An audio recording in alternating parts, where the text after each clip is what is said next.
Assalamualaikum, hai, anda bersama saya Chef Naim dalam episod dari Bazar ke Dapur. Dan sekarang ni saya akan kongsikan resipi istimewa iaitu ayam percik meleleh rasa otentik macam beli di bazar. Kita kelarkan dia. Yang saya akan masukkan adalah dia punya hero produk, paste ayam percik daripada Maggi sendiri. Okay, so kita tuangkan terus. Dia dibuat dengan bawang segar, bawang putih dan juga serai. So kita akan satukan dengan sedikit santan. Dan sekarang kita gaulkan dia bagi sebati.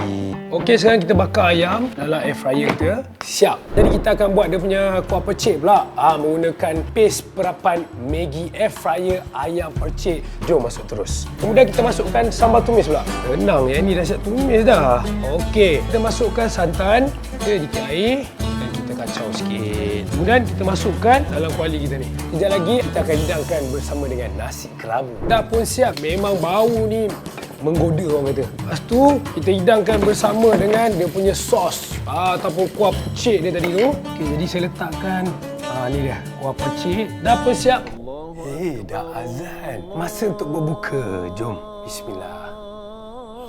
Inilah dia resepi dari Bazar ke Dapur iaitu ayam percik meleleh. Tapi yang paling penting, anda nak kena ada paste perapan Maggi air fryer ayam percik. Jadinya menu berbuka anda akan jadi lebih mudah. Okey, jadi kalau anda nak dapatkan full resepi, anda boleh pergi ke website My Recipe.